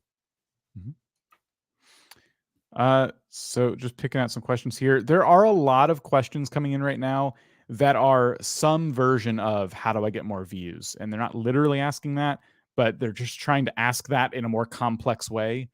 And when we get questions like that, it's really hard to answer because there's so many factors there. I think your questions will need to be a little more specific than how do I get more views? Like, everyone here wants to get more views. So what specifically do you feel like is an impediment to that? And then we can probably answer a question more related to that.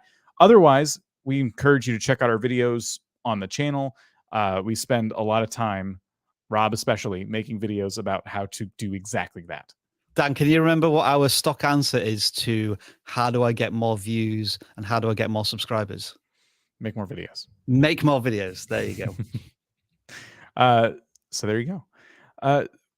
Next question here is, again, from Slobby Monk. We talked to them a little while ago about making short yet search-driven videos. I normally make entertaining videos, but it takes like a month to make them.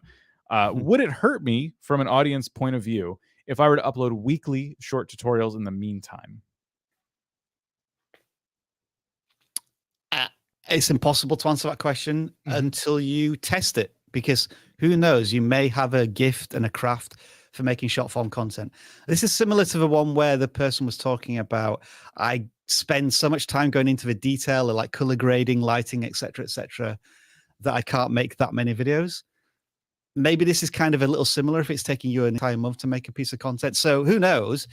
Testing a different part of your creative brain, so to speak, different discipline, and making really short, snappy videos is going to give you extra skills that you may be able to implement back into those longer videos. But I would tend to say that your channel is not made of glass. If you publish one video or one short and it doesn't do very well, that doesn't mean that your entire YouTube endeavor is doomed to failure. It's just another learning experience. And you probably want to test this at least 10 to 20 times with shorts if you're going to try this, to get at least some data to work with. Yeah, absolutely. Also, I would just say if you feel like the tutorials are of value to the same people who would like the entertainment content, using video games as an example, if you do entertainment-focused video game videos on a game, and then you decide to switch to doing short tutorials about the same game, that might appeal to the same audience, and therefore it shouldn't be a problem. But if your tutorials are how to fix a toilet and your entertainment videos are, not that, not DIY videos, maybe it's how to destroy a toilet on the toilet.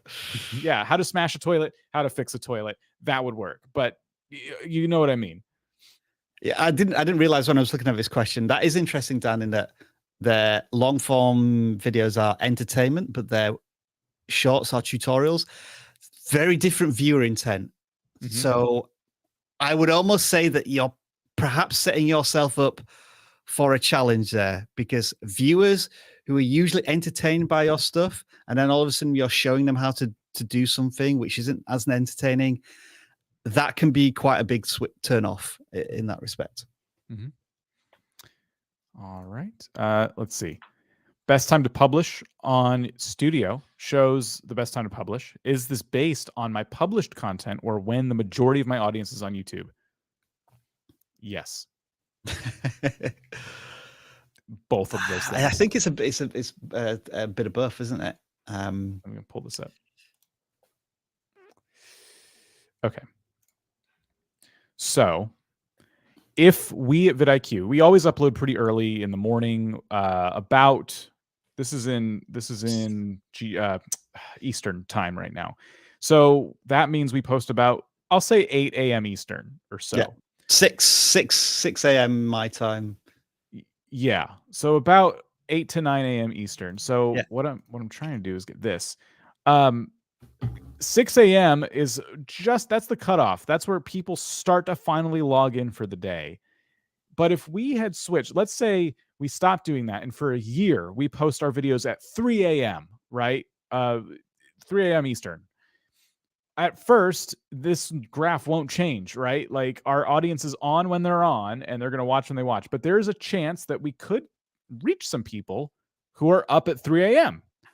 And maybe this chart starts to shift over time because we start to get an audience from like a different time zone, So I've always believed that this is kind of, it's mostly, yes, when your viewers, like YouTube literally says that this is when your viewers are online. But I do think you, as the creator, depending on your upload schedule, have a little bit control of what this ends up looking like. Yeah, you could end up manufacturing the fact that people are watching at 3 a.m. in the morning. But YouTube also says right here, published time is not known to directly affect the long-term performance of a video, meaning posted at 3 a.m. Go ahead. We are going to get it to whoever we think is going to like it. And whenever they're on, they're on. And this just happens to be the times they're on. So if you want the optimal first push for your video, you want to post before the bright purple here. If you know who your target audience is, you can then start to answer the question, when are they likely to be watching YouTube videos? For example, if you're appealing to a demographic of 13 to 18-year-olds, then you've got to factor in school. When they get out of school, maybe at 3 p.m., then you want to be publishing your videos perhaps around about then when they're getting home and they go on YouTube or whatever. If it's a mum with a very young baby, then maybe they only have time to watch YouTube at 6 p.m. on a Sunday when they put the child to bed and they've got a bit of time to relax. So try and think of it from the audience's point of view. When is my ideal viewer likely to be on YouTube? And then publish your video, I would say, an hour before that. So at least it's gone through YouTube's, it's gone through the publication stage. It's notifications are going out. It's starting to appear on the home feed and so on. But in saying all of this, don't put all of your hopes and dreams on the fact that you publish it at the right time. That's just another small factor, probably a very small factor in the potential success of a video going live. Because Dan, you've seen videos that are days old starting to pick up traction. Yep. Because it's gone through the process of being shared with the first group of viewers and they all liked it. So YouTube's now going to test it with another group of users. And that can take 24, 48, 72 hours. Yeah. You know what I want to point out here is the language that YouTube uses. Publish time is not known to directly your YouTube. Yeah. What do you mean not known? Shouldn't you know? Come on, YouTube. That's how big this is now. That's how big the audience recommendation system is automated. Like they built it and it's learning, and it's not known to even YouTube, like if this is going to affect the long-term performance. They're basically saying we have no reason to believe that our system would do that. It's just an interesting, I just noticed that language there and it intrigued me. The recommendation system is really curious and interesting. Like, yeah, you sign into your account, look at the home feed on your desktop. Look at the home feed on your desktop 12 hours later. Or look at the home feed on your desktop and then the home feed on a television at exactly the same time, and you'll get different suggestions. Like YouTube knows that I watch longer videos when I'm watching on television because I'm sat down having my lunch and I want to watch something for 20, 25 minutes. Whereas on desktop, I tend to watch something for 5 to 10 minutes because I'm very quickly off doing something else. Yeah, it's crazy.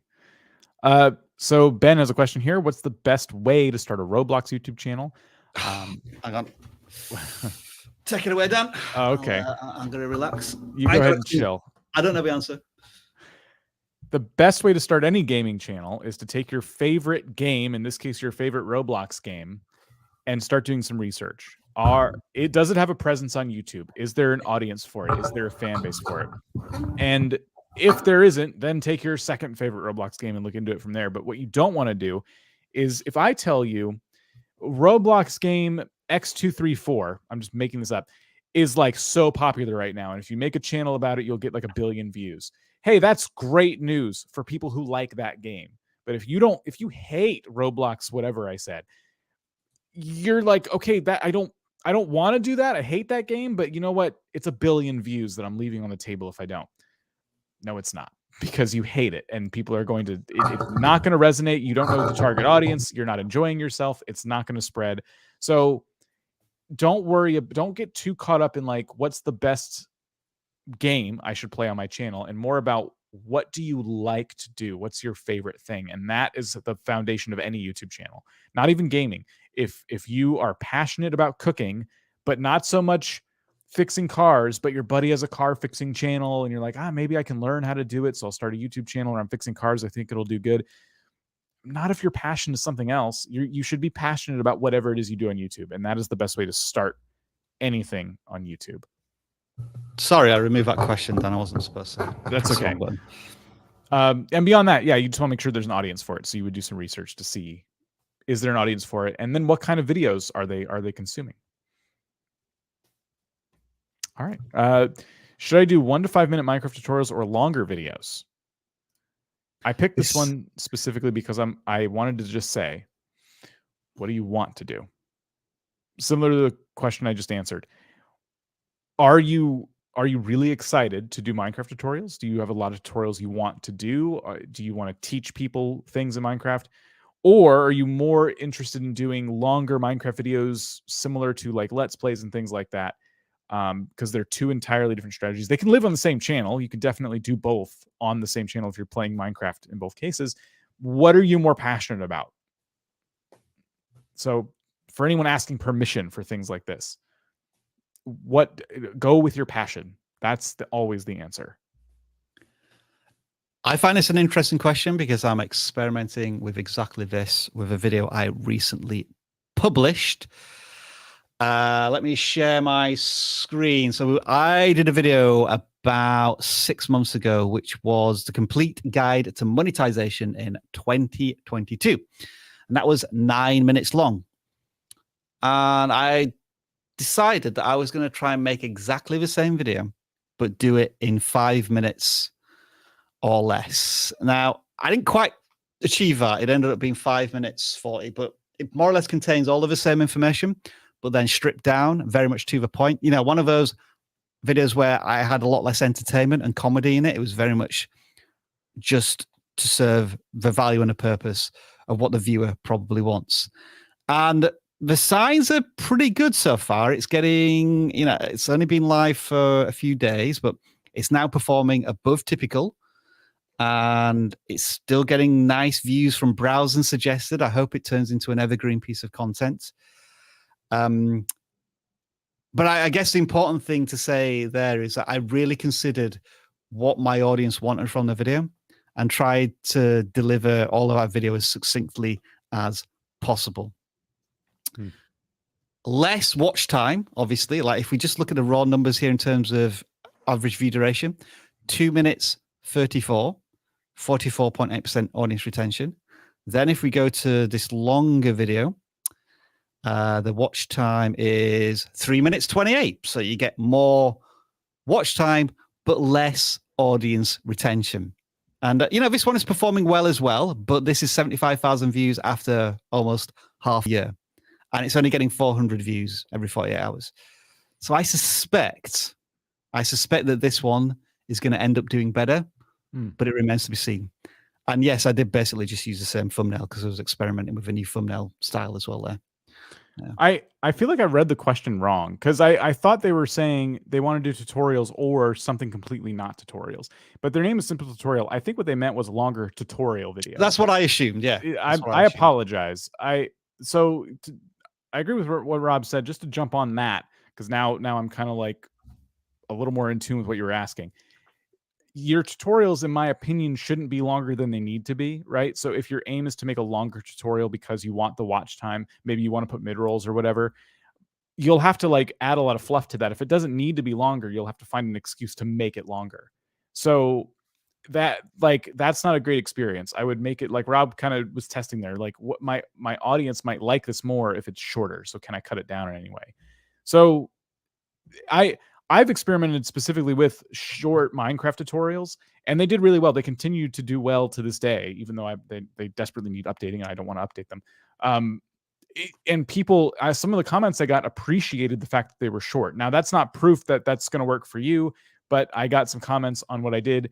I made sure to get straight to the point. I kept it as short as possible, mostly for my sanity, because I didn't want to edit a long tutorial, and people liked it. But I was also left with questions like, oh, but you forgot to mention what this item does or something like that. And because I was trying to cut it down as much as possible, there were details in the tutorial that were missed. Yeah. And a few people in the comments picked up on that too. So it's all a balancing act, right? Like, so yeah, apologies for not understanding the question at first. Can I put a lot of Amazon affiliate links in my description for different countries, or do you have any advice? So basically, can I fill my description with Amazon affiliate links? I think is what they're asking. You can put in links to affiliates and other things. What I recommend you do is consult the appropriate community guidelines. I think there is one that does talk about affiliate links, and I think generally it says as long as it's not sending viewers to products and services that are can be misleading, or like they don't fit YouTube's brands and policies and outlook, then you should be fine. But yeah, definitely consult the policies that are there. And I wouldn't just stuff it full of affiliate links and nothing else. I would probably have some valuable stuff about what your channel is about, links to other videos, that type of thing. But there's nothing necessarily wrong with affiliate links. And I think you can do it for multiple countries as well. Yeah.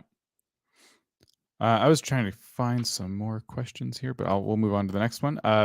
How many subs do you need to see upload times from viewer data, as I cannot see it yet? Yeah, good question. And I don't have necessarily an answer for you, because I have, let me check. I have a channel that has, I just want to check this in the background, 120,000 subscribers. And I think it still gets maybe a couple of 100,000 views a month. But because, oh no, it does give me that information. Okay. I was wrong about that. I'm getting all sorts of updates here on stuff. I'm getting distracted now. It's telling me that I can now make larger groups of 500 items. All right. You know, that's cool, but it's still, you still don't get the full list of videos across your channel. You still have to go hunting for them, and I hate that. I want to keep scrolling through every video I've done, but they make me go hunt for the links, and that makes me really upset. So going back to the original question, I've seen that it tends to be when channels get around about 1,000 subscribers and they're getting maybe thousands of views per day, like 1,000 views per day plus, then you start to see those analytics. But that's just a very rough benchmark. I would say once you're hitting monetization areas of YouTube, I think that data starts to become available, but I couldn't give you an exact number. All right. So let's see here. A couple interesting questions. I noticed the impressions and click-through rate just completely tanked from one day to the other. How can that be? Do I change titles or thumbnails to affect that? How drastic are we talking about here is the question. Like, was it literally from 10,000 impressions a day to 100 literally on one day, or was it a gradual decline? That would be the first question. And just bring up the channel in the background, see if I can get any ideas. Okay, we're not doing channel audits, but this channel's only been going for a month. And if it's the channel you're talking about, then I don't know if there's enough data really here to give you a definitive answer as to why that might be.